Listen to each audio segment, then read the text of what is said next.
13 or more productivity tips for knowledge workers. I keep re-recording, so I'm just gonna say or more so I don't have to keep re-recording. And I bet you haven't heard some of these. The first two, first, end your work mid-flow.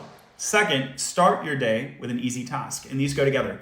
So it's been said that Hemingway would stop writing sometimes mid-sentence when he knew exactly what would happen next, and that created this warm-up task for him the next morning that would help him get back to work. Speaking of getting into flow in the morning, tip 3 is get some light in your eyes, taken straight from Andrew Huberman. Thank you, Huberman. Before you get light in your eyes, you want to do what? Have a good night's sleep. So tip 4 is make sure that you get a good night's sleep. This is so underrated for programmers, so underrated. Working backwards from promoting a healthy sleep cycle, we want to strategically control our diet and exercise. So both of these are going to promote sleep. With regard to diet, we want strategic use of caffeine. Doesn't mean don't use it strategically, make sure you're not having too much too late.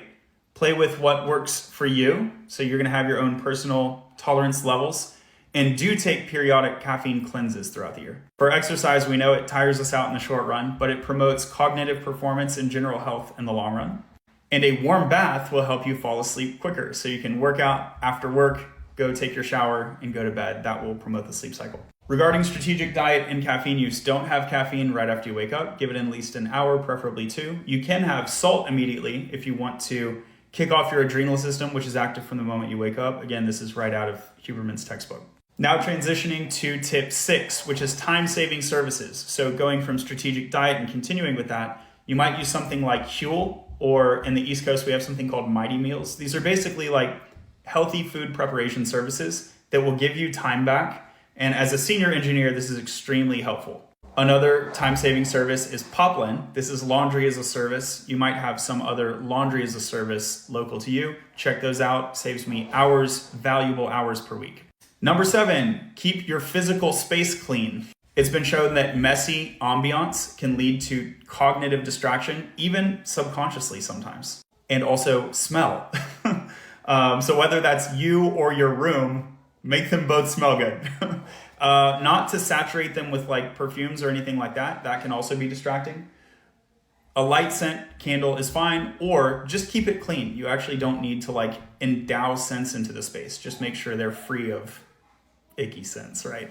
Having to do with the physical space and sleep, we know that sleeping in the same area where your computer is leads to lower quality sleep. So try to separate those. Try to work outside of your bedroom if possible. Tip 8-ish, right, is take regular breaks throughout the day. I like to go for a walk. This gets the blood flowing.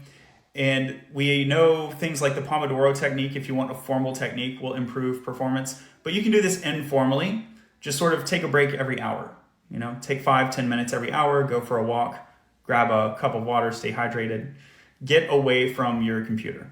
Tip 9 is use that calendar. Block off large swaths of time on your calendar for heads down time. As a programmer, I would go anywhere from 2 to 4 hours per day if possible. Sometimes that's not possible, so maybe you can negotiate with your team a no meeting day. And so maybe your heads down time is only an hour or 2 per day, but then you have that no meeting day and it sort of evens out the 2 to 4 across the week. 10, also to do with time management, is time boxing and escalating to your team. So I like to make sure, regardless of the problem, that I've sunk at least 20 minutes into investigating any question or problem before I bug my teammates. So that's a minimum time box. And then on the maximum time box, if it has been hours, even just 2 hours, but definitely 4 hours, say an afternoon, and I've made 0 progress, I must talk to somebody.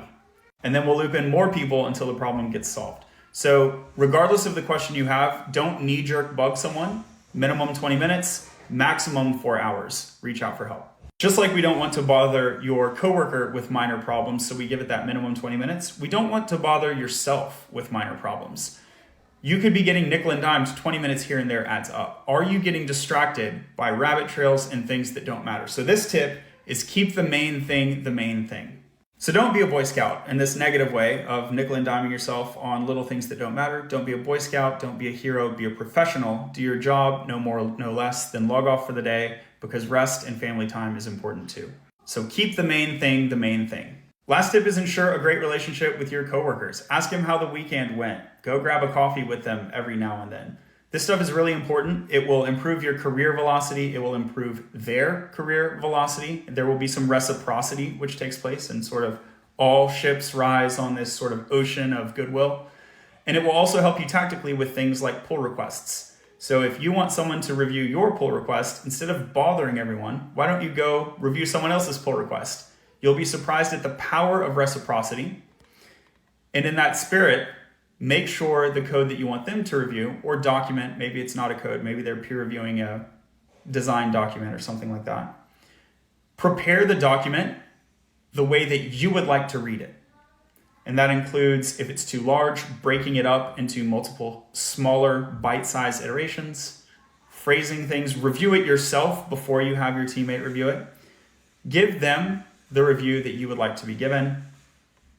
Golden rule, baby, golden rule. It really works. If you made it this far, thank you so much. Follow the page, just the tip of the iceberg of the sauce that you can find on this account, and check out latterly.io, an open source and free platform to help you learn to code and land your next programming role.